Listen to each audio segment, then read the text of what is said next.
coup, vous êtes retourné au Kurdistan en décembre 2015. Qu'est-ce qui a changé? Qu'est-ce que vous avez vu là-bas? Qu'est-ce qui s'était passé entre-temps? Nous, quand on est arrivé en décembre à Diyarbakir, ça faisait déjà depuis le mois d'août qu'il y avait des états de siège, des couvre-feux. Et du coup, là, nous, on est arrivés et c'était le 7e jour de couvre-feu d'un des quartiers historiques de Diyarbakir, Sour. Et du coup, cet état de siège, il a duré plus de 103 jours, où il y a eu une résistance pendant 103 jours.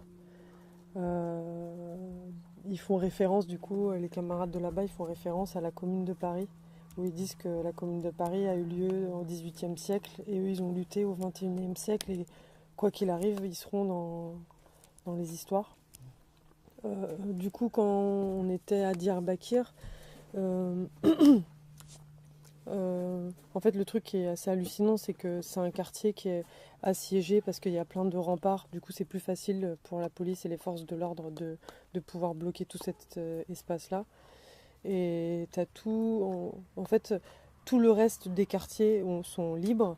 Mais par contre, il y a toujours la police, les chars, les blindés qui sont partout dans toute la ville.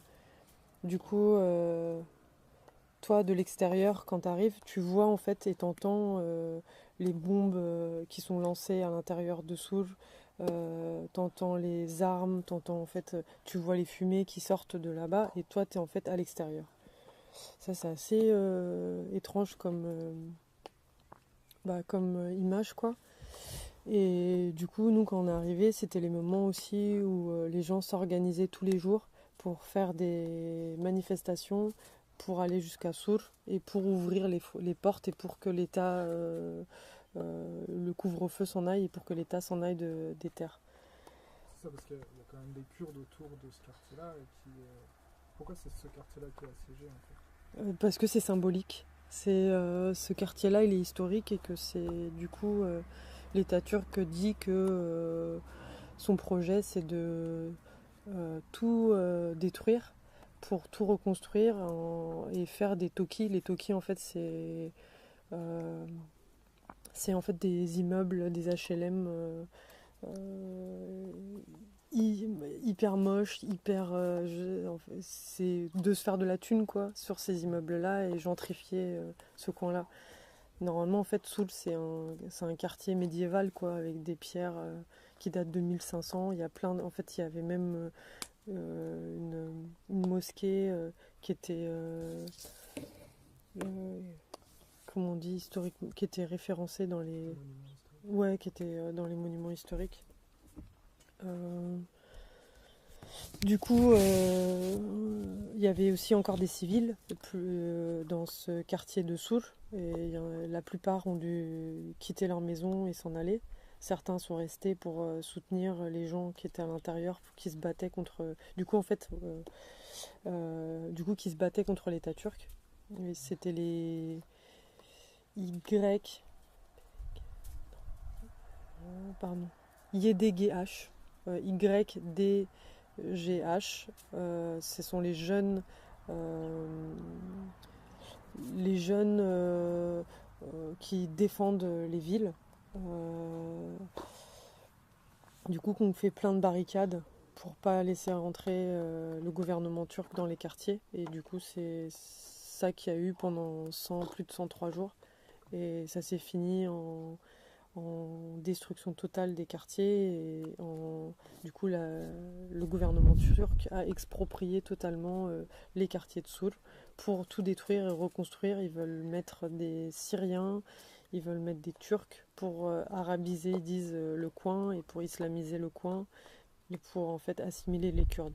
Donc là, la technique là en ce moment du gouvernement turc, c'est d'assimiler les Kurdes, de détruire les quartiers et ils appellent aussi au génocide. Là en ce moment en fait les Kurdes ils sont en train de dire qu'ils veulent faire encore un génocide sur les Kurdes quoi.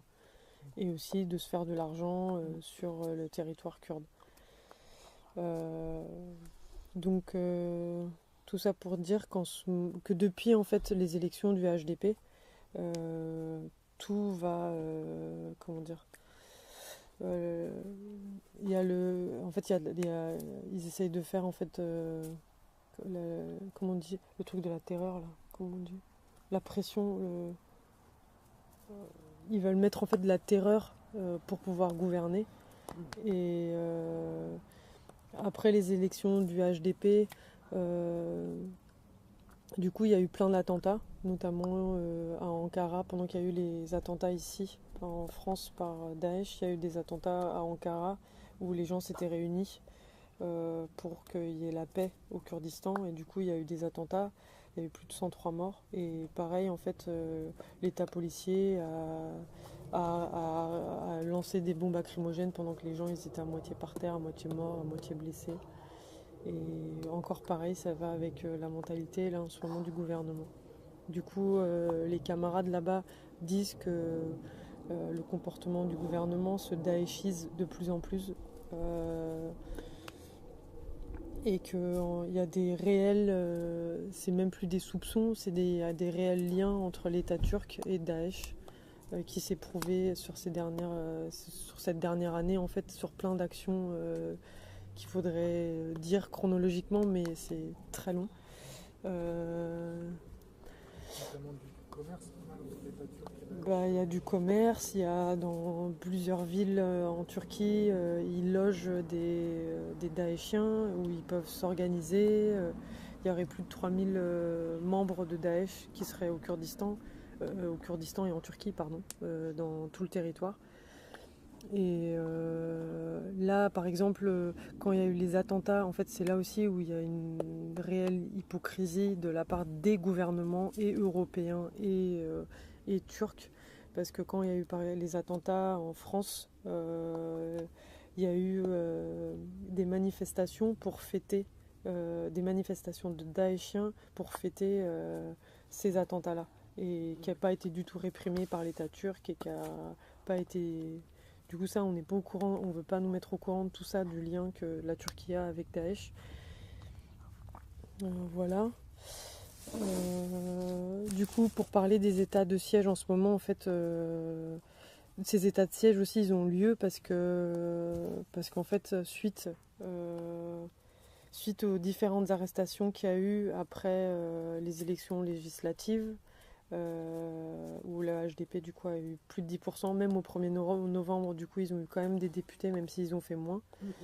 Ils ont fait du coup des élections sous la terreur, pareil, avec des mecs qui étaient en armes et tout ça. Et du coup il y en a qui devaient voter avec ouvert dans les endroits kurdes, dans les villes kurdes, où les gens faisaient des votes ouverts, quoi, où ils devaient savoir pour qui ils votaient.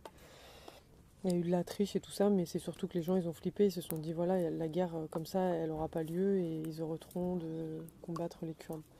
Du coup, après ces élections-là, il y a des villes kurdes qui ont déclaré leur autonomie en disant qu'ils ne voulaient plus de l'État fasciste, de l'État assassin, de l'État violeur sur leur territoire. Du coup, il y a plein de villes qui ont commencé à mettre des barricades, à Shirnak notamment, à Cizre, à Hakkari, à Yüksekova, du coup à Sur aussi, à Diyarbakir, dans plein de régions kurdes où ils ont déclaré l'autonomie. Et c'est là où en décembre, quand nous on y a été, c'était les débuts des envois militaires, où ils envoyaient entre 10 000 et 20 000 militaires dans les villes kurdes. Et du coup, l'État turc va dire qu'ils sont en train de combattre les terroristes. Et en vrai, ce qu'ils appellent les terroristes, c'est les Kurdes, quoi. Parce que du coup, ils ont... Depuis là, le début Depuis août, il y a plus de 800 personnes qui sont mortes. Qui sont mortes. Il n'y a pas de féminin, de masculin en LSF, tant mieux. Pardon. Je peux faire des fautes d'orthographe orales. Du coup, il y a plus de 800 personnes qui sont mortes, que ce soit des guérillas ou que ce soit des civils. Il y a eu des bébés, des femmes, des hommes, des vieux, des vieilles. Ça a été aussi un gros carnage parce que du coup en fait ils laissent les corps pourrir, ils veulent pas que l'État turc et les forces armées veulent pas que les gens récupèrent leurs corps. Il y a eu un gros massacre à Cizre. Cizre en fait c'est aussi une ville kurde, bastion aussi des guérillas et du coup des familles. Ça a été vraiment une ville en lutte pendant ces dernières décennies. Du coup, ils ont fait un gros carnage là-bas en brûlant vivants des gens qui étaient cachés dans il y avait des civils, il y avait sûrement des guérillas, mais ça, on n'en sait rien. Et en tout cas, des civils qui étaient dans ces caves blessés et qui ne pouvaient pas sortir de là. Et un soir, ils ont annoncé à la télé turque qu'ils avaient tué plein de terroristes et plus de 200 personnes ont été brûlées vivants là-bas. Du coup, ça, c'est il y a 2 mois de ça. Je vais poser une question. Oui. Et pourquoi, à ton avis, la France ne dénonce pas ces assassinats, ce génocide qui est en cours? Je ne sais pas si on peut utiliser ce mot. Mais enfin, voilà. Pourquoi la France dit rien, quoi. Du coup, en fait, la Turquie fait partie de l'OTAN et que la Turquie est aussi un allié du coup des pays européens. Et là, ces derniers temps, il y a eu une grosse vague de migrants qui sont arrivés en Europe. Et là, les dernières négociations qu'ils ont pu faire et qu'ils ont fait avec la Turquie et Erdogan, c'est de fermer les vannes et de ne plus laisser les migrants partir, notamment beaucoup de Syriens, puisque il y a pas mal de 2 millions de Syriens en Turquie. Et du coup, Erdogan a réussi à faire pression en disant voilà, moi, soit je vous refais un lâchage de migrants, ou soit vous me donnez de l'argent, et comme ça, on est quitte, quoi. Du coup, Merkel et Hollande ont accepté ce chantage. Ils ont filé une première fois 3 millions d'euros. Et une seconde fois, Erdogan a refait des négociations, il a reçu 3 millions d'euros en plus. Et du coup, on a fait un questionnaire, on a posé des questions aux camarades de Turquie pour savoir ce qu'ils en pensaient. Ils disent mais c'est 3 milliards d'euros.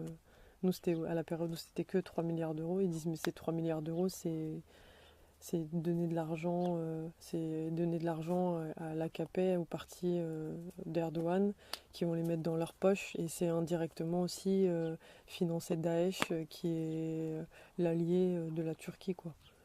Donc il y a vraiment une hypocrisie et un silence de la part de l'Europe qui est gerbante, quoi. Sur le siège de Sceaux Oui. et la reconstruction. Là, ils sont en train de... Là, en fait, ils ont tout nettoyé et là, ils veulent le reconstruire, mais il y a le PKK qui dit le premier architecte qui voudra venir à Sceaux, on le tuera, quoi. Est-ce qu'on sait un peu s'il y a des entreprises un peu européennes qui sont impliquées là-dedans? Je sais pas. Ça, en ce moment, en fait, de ce qui se passe en ce moment, j'ai pas de nouvelles trop. C'est un peu un problème. J'ai juste des photos et je sais pas ce qui va se passer. En tout cas, ils disent que c'est pas gagné. Ils disent ouais, l'État turc est en train de dire qu'ils ont gagné la bataille, mais c'est pas gagné.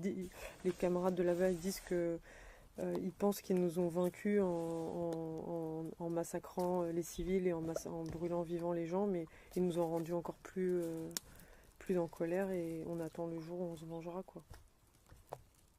Donc après, je sais pas.